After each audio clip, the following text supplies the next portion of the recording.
ಜೇನಿನ ಹೊಳೆಯೋ ಹಾಲಿನ ಮಳೆಯೋ ಸುಧೆಯೋ ಕನ್ನಡ ಸವಿನುಡಿಯೋ.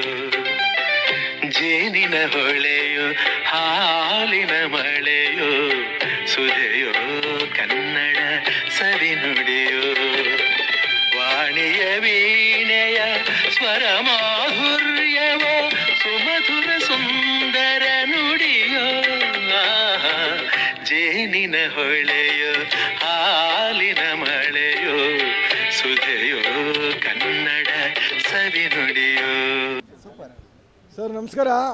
ಎಲ್ಲರಿಗೂ ಈ ರಾಜ್ಯದ ಕನ್ನಡ ನಾಡಿನ ಮಕ್ಕಳಿಗೆ, ಈ ರಾಜ್ಯದ ಪ್ರತಿಯೊಬ್ಬ ಪ್ರಜೆಗೆ, ರೈತನಿಗೆ, ಈ ನಾಡಿನ ಹೆಣ್ಣು ಮಕ್ಕಳಿಗೆ ತಾಯಿ ಆರೋಗ್ಯ ಭಾಗ್ಯ ಕೊಡಲಿ. ಕನ್ನಡದ ಸೇವೆಗೆ ಯಾರು ನಿರಂತರವಾಗಿ 70ನೇ ಕನ್ನಡ ರಾಜ್ಯೋತ್ಸವನ ಆಚರಣೆ ಮಾಡ್ತಾ ಇದ್ದಾರೋ ಅವ್ರಿಗೆಲ್ಲ ಒಳ್ಳೆಯದಾಗಲಿ. ಈ ನಾಡು ಉಳಿದ್ರೆ ನಾವು, ಈ ಭಾಷೆ ಉಳಿದ್ರೆ ನಾವು ಎಲ್ಲ ಸೇರಿ ಕನ್ನಡದ ಸೇವೆಯಲ್ಲಿ ತೊಡಸ್ಕೊಂಡು ಕೆಲಸ ಕಾರ್ಯ ಮಾಡೋಣ, ಕನ್ನಡದ ಸೇವೆಯಲ್ಲಿ ನಿರಂತರವಾಗಿರೋಣ ಅಂತ ಸನ್ಮಾನ್ಯ ಡಿ.ಕೆ. ಶಿವಕುಮಾರ್ ಈ ರಾಜ್ಯದ ಉಪಮುಖ್ಯಮಂತ್ರಿಗಳು ಈ ವೇದಿಕೆಯನ್ನು ಉದ್ಘಾಟನೆ ಮಾಡಿದಂಥ ಮಹಾನುಭಾವ ನಾಲ್ವಡಿ ಕೃಷ್ಣರಾಜ ಒಡೆಯರ ವೇದಿಕೆಯನ್ನು ಉದ್ಘಾಟನೆ ಮಾಡಿದಂಥ ಡಿ.ಕೆ. ಶಿವಕುಮಾರ್ ಅವರು ಮತ್ತು ಹಲವಾರು ಈ ಕಾರ್ಯಕ್ರಮಕ್ಕೆ ಬಂದು ಗಣ್ಯಮಾನ್ಯರು, ಹೋರಾಟಗಾರರು, ರಾಜಕಾರಣಿಗಳು, ಎಲ್ಲ ಮಹಿಳಾ ಸಂಘಟನೆಗಳು, ರಾಜ್ಯದಲ್ಲಿ ಯಾರು ಸಣ್ಣ ಪುಟ್ಟ ಕೆಲಸ ಮಾಡೋರು ಎಲ್ಲ ವ್ಯಕ್ತಿಗಳು ವೇದಿಕೆಗೆ ಬಂದು ಇವತ್ತು ಕನ್ನಡದ ಬಗ್ಗೆ, ಕನ್ನಡ ನಾಡು ನುಡಿ ಬಗ್ಗೆ ಶುಭ ಹಾರೈಸಿ ಹೋಗಿದ್ದಾರೆ.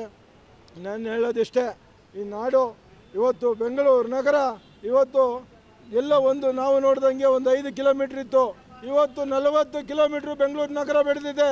ಮಹಾನಗರ ಪಾಲಿಕೆ ಇವತ್ತು ಬೆಳೀತಾ ಇದೆ. ಇವತ್ತು ಗ್ರೇಟ್ ಆಫ್ ಬೆಂಗಳೂರು ಏನು ಮಾಡಿದ್ದಾರೆ ಸರ್ಕಾರ, ಇವತ್ತು ಕನ್ನಡಿಗರನ್ನ ಉಳಿಸಿ, ಈ ರಾಜ್ಯದ ರೈತರನ್ನ ಉಳಿಸಿ, ಈ ನಾಡಿನ ಹೆಣ್ಮಕ್ಳಿಗೆ ರಕ್ಷಣೆ ಕೊಡಿ ಅನ್ನೋದೇ ನಮ್ಮ ಕನ್ನಡದ ಹೋರಾಟ. ಪ್ರತಿ ವರ್ಷವೂ ಹೇಳ್ತೀನಿ, ಈ ನಾಡಿನ ಮಕ್ಕಳಿಗೆ 100ಕ್ಕೆ 100ರಷ್ಟು ಕನ್ನಡದ ಮಕ್ಕಳಿಗೆ ಉದ್ಯೋಗ ಇರ್ಬೋದು, ವಿದ್ಯಾಭ್ಯಾಸ ಇರ್ಬೋದು, ಯಾವುದೇ ವಿಚಾರದಲ್ಲೂ ನಮ್ಮ ನಾಡಿನ ಮಕ್ಕಳಿಗೆ, ಕನ್ನಡಿಗರಿಗೆ ಆದ್ಯತೆ ಕೊಡಿ ಅನ್ನೋದೇ ನಮ್ಮ ಹೋರಾಟ ಸರ್. ನಮಸ್ಕಾರ, ಎಲ್ಲರಿಗೂ ಒಳ್ಳೆಯದಾಗಲಿ.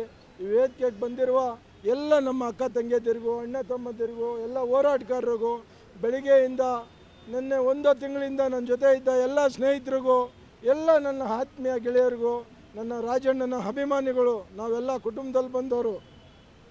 ರಾಜಣ್ಣ ಅಂದರೆ ನಮ್ಮ ಹೋರಾಟ, ರಾಜಣ್ಣ ಅಂದರೆ ಗಾಂಧಿನಗರ, ನಾವು ಆ ನಿಟ್ಟಿನಲ್ಲಿ ಕೆಲಸ ಮಾಡ್ಕೊಂಬಂದವರು. ಯಾವತ್ತೂ ಕೂಡ ಅವ್ರ ಹೆಸರಿಗೆ ಆಗಲಿ ಅವ್ರಿಗೆ ಆಗಲಿ ಕಪ್ಪು ಚಿಕ್ಕೆ ಬರೋಂಗೆ ನಡ್ಕೊಂಡಿಲ್ಲ. ನಮ್ಮ ಜೀವ ಇರೋವರೆಗೂ ಕನ್ನಡ ಭಾಷೆ ಎಲ್ಲಿ ಗಂಟ ಉಳಿತೈತೋ ಹಂಗೆ ನಾವು ರಾಜಣ್ಣ ವಿಶ್ವಾಸ, ಅಭಿಮಾನ ನಾವು ಹಾಗೆ ಇಟ್ಕೊಂಡಿರ್ತೀವಿ ನಾವು ಇರೋ ಗಂಟ. ನಮಸ್ಕಾರ, ಎಲ್ಲ ಒಳ್ಳೆಯದಾಗಲಿ. ಹೆಚ್ಚಿನ ರೀತಿಯಲ್ಲಿ ಗಾಂಧಿನಗರದ ಅಧ್ಯಕ್ಷರಾದ ಕೆ.ಸಿ. ಮೂರ್ತಿಯವರು ಕಾರ್ಯಕ್ರಮ ಅದ್ದೂರಿಯಾಗಿ ನೆಕ್ಸ್ಟ್ ಮುಂದಿನ ವರ್ಷ ಮಾಡ್ತಾ ಹೋಗಲಿ ಅಂತ ಅಂಗವಿಕಲರಿಗೂ ಕೂಡ ಅವರು ಬಟ್ಟೆ ವಿತರಣೆ ಮಾಡಿದ್ದಾರೆ. ಎಲ್ಲರಿಗೂ 70ನೇ ಕರ್ನಾಟಕ ರಾಜ್ಯೋತ್ಸವದ ಶುಭಾಶಯಗಳು. ಏನು ನಮ್ಮ ಮೂರ್ತಿ ಅಣ್ಣ ಅವರು ಏನು ಕರ್ನಾಟಕ ರಕ್ಷಣಾ ವೇದಿಕೆ ಅಂತ ಏನು ಒಂದು ಸಂಸ್ಥೆನ ಸ್ಥಾಪನೆ ಮಾಡಿಕೊಂಡು ಕನ್ನಡದ ವಿಚಾರದಲ್ಲಿ, ಕನ್ನಡಿಗರ ವಿಚಾರದಲ್ಲಿ, ಕನ್ನಡದ ಜಲದ ವಿಚಾರದಲ್ಲಿ, ಕನ್ನಡದ ನೆಲ ವಿಚಾರದಲ್ಲಿ ಗಾಂಧಿನಗರ ಅಂತ ಒಂದು ಬೆಂಗಳೂರು ಹೃದಯ ಭಾಗದಲ್ಲಿ ಒಂದು ಸಂಘಟನೆ ಮಾಡಿಕೊಂಡು ಅವರು ಹೋರಾಟ ಮಾಡಿ ಸಾಮಾಜಿಕ ಸೇವೆ ಮಾಡ್ತಿದ್ದಾರೆ. ಸಾಕಷ್ಟು ಜನ ಹೋರಾಟಗಾರರು ಇವತ್ತು ನಮ್ಮ ಕರ್ನಾಟಕದಲ್ಲಿ ಕನ್ನಡ ನಾಡು ನುಡಿ ಭಾಷೆಗೆ ಧಕ್ಕೆ ಬಂದಾಗ ಮೊಟ್ಟ ಮೊದಲ ಬಾರಿಗೆ ವಹಿಸ್ಬಿಡೋದು ಎಲ್ಲ ಕನ್ನಡ ಪರ ಹೋರಾಟಗಾರರು. ಆದರೆ ಇವತ್ತು ಎಲ್ಲೋ ಬೇರೆ ಬೇರೆ ರಾಜ್ಯಗಳಿಂದ ಬಂದಂಥ ಒಂದಷ್ಟು ಜನ ಮಾರೋಡಿಗಳಾಗಿರ್ಬೋದು, ಪರಭಾಷಿಕರಾಗಿರ್ಬೋದು, ಕರ್ನಾಟಕದಲ್ಲಿ ಇದ್ಕೊಂಡು ಇಲ್ಲಿ ಜೀವನ ಕಟ್ಕೊಂಡು, ಇಲ್ಲ ಅನ್ನ ತಿನ್ಕೊಂಡು, ಕಾವೇರಿ ನದಿ ನೀರು ಕುಡ್ಕೊಂಡು ಕನ್ನಡಕ್ಕೆ ಧಕ್ಕೆ ಆದಾಗ, ಭಾಷೆಗೆ ಧಕ್ಕೆ ಆದಾಗ, ಕನ್ನಡ ನಾಡು ನುಡಿಗೆ ಧಕ್ಕೆ ಆದಾಗ ಹೋರಾಟ ಮಾಡಕ್ಕೆ ಬರೋಕ್ಕೆ ಯೋಗ್ಯತೆ ಅಂತ ನಾಲಾಯಕ ಪರಭಾಷಿಕರು. ನಿಮ್ಗೆ ಹೇಳ್ತೀನಿ ಕೇಳಿ, ಕನ್ನಡದ ಬಗ್ಗೆ ಅಭಿಮಾನ ಇದ್ರೆ ಮಾತ್ರ ನೀವು ಕರ್ನಾಟಕದಲ್ಲಿ ಇರಬೇಕು, ಇಲ್ಲ ಅಂದ್ರೆ ನೀವೆಲ್ಲ ಕರ್ನಾಟಕನ ಖಾಲಿ ಮಾಡಬೇಕು. ಯಾಕಂತ ಹೇಳಿದ್ರೆ ಇದು ನಮ್ಮ ಪುಣ್ಯ ಭೂಮಿ, ಕನ್ನಡ ಭೂಮಿ. ಕನ್ನಡ ನಾಡಲ್ಲಿ ಹುಟ್ಟಬೇಕಾದ್ರೆ 7 ಜನ್ಮದ ಪುಣ್ಯ ಮಾಡಿರ್ಬೇಕು. ಯಾಕಂತ ಹೇಳಿದ್ರೆ ಇವತ್ತು ಪಕ್ಕದ ರಾಜ್ಯದಲ್ಲಿ, ರಾಜಸ್ಥಾನಲ್ಲಿ ಕುಡಿಯೋಕ್ಕೆ ನೀರು ಸಿಗಲ್ಲ ಅಂತ ನಮ್ಮ ಕನ್ನಡ ನಾಡು. ಇವತ್ತು ಎಷ್ಟೋ ಜನ ಹೇಳ್ತಾರೆ ನಮ್ಮ ಭಾರತದ ಏನು ಭಾಷೆ ಹಿಂದಿ ಭಾಷೆ ಅಂತಾರೆ, ಇಲ್ಲ, ನಮ್ಮ ಭಾರತದ ಭಾಷೆನೇ ಅದು ಕನ್ನಡ ಭಾಷೆ. ಯಾಕಂತ ಹೇಳಿದ್ರೆ ಇವತ್ತು ಇಡೀ ಭಾರತ ದೇಶದಲ್ಲಿ 18 ಜ್ಞಾನಪೀಠ ಪ್ರಶಸ್ತಿ ಅದು ಯಾವ್ದೋ ರಾಜ್ಯ ಪಡೆದ ಅಂತ ಹೇಳಿದ್ರೆ ಅದು ನಮ್ಮ ಕರ್ನಾಟಕ. ಹಾಗಾಗಿ ನಮ್ಮ ಕನ್ನಡ ನಾಡು ನುಡಿ ಭಾಷೆಗೆ ಧಕ್ಕೆ ಬಂದ ನಾವೆಲ್ಲ ಒಗ್ಗೂಡಿ ಹೋರಾಟ ಮಾಡಬೇಕಾಯ್ತದೆ.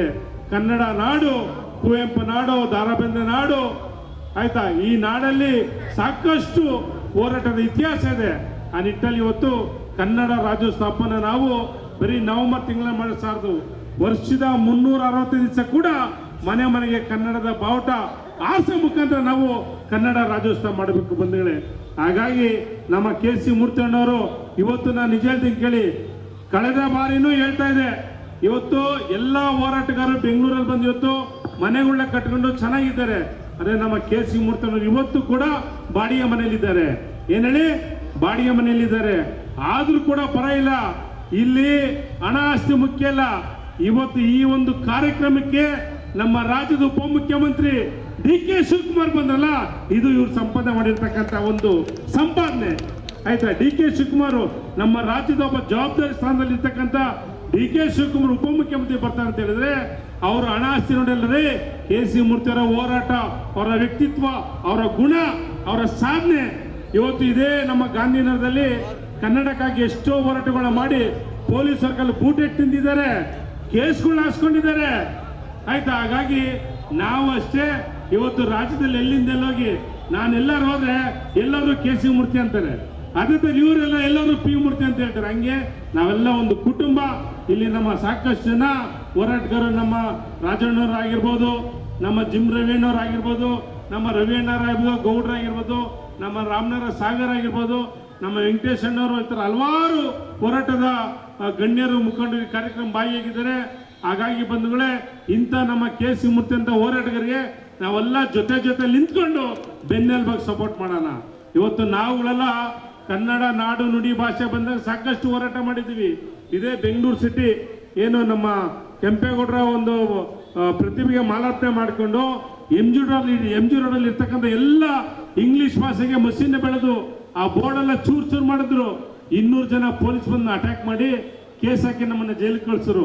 ಆದ್ರೂ ನಾವು ತಲೆ ಕೆಡಿಸಿ, ಯಾಕೆ ಹೇಳಿ, ಇದು ಕನ್ನಡದ ಕೆಲಸ. ಇದು ಈ ಮಣ್ಣಲ್ಲಿ ಹುಟ್ಟಿದೀವಿ ಅಂತ ಹೇಳಿದ್ರೆ ನಾವೇನಾದ್ರೂ ಋಣ ತೀರಿಸಲೇಬೇಕು. ಇಂಥ 100 ಕೇಸ್ ಬಿದ್ದರೂ ಕೂಡ ಕನ್ನಡದಕ್ಕೋಸ್ಕರ ನಾವು ಕೇಸ್ ಹಾಕ್ಸ್ಕೊಳ್ಳೋದು ಸಿದ್ಧ, ಪ್ರಾಣ ಕೊಡೋಕ್ಕೂ ಸಿದ್ಧ, ಇನ್ನೊಬ್ಬನ್ನ ಕನ್ನಡದ ವಿಚಾರ ಓದಿಸಕ್ಕೂ ಸಿದ್ಧ. ಹಾಗಾಗಿ ನಮ್ಮ ಭಾಷೆ, ನಮ್ಮ ನುಡಿ, ನಮ್ಮ ಕನ್ನಡ ನಮ್ಮ ಮನೆ ದೇವರು. ಹಾಗಾಗಿ ಬಂಧುಗಳೇ, ಈ ಒಂದು ಕನ್ನಡ ರಾಜ್ಯೋತ್ಸವಕ್ಕೆ ಬಂದಂತ ಎಲ್ಲ ಕನ್ನಡಿಗರಿಗೆ ಒಳ್ಳೆಯದಂತ ಹೇಳ್ತಾ ನಾನು ಮಾತು ಮುಗಿಸ್ತೀನಿ. ಜೈ ಹಿಂದ್, ಜೈ ಕರ್ನಾಟಕ, ಜೈ ಭೀಮ್, ಜೈ ಅಂಬೇಡ್ಕರ್.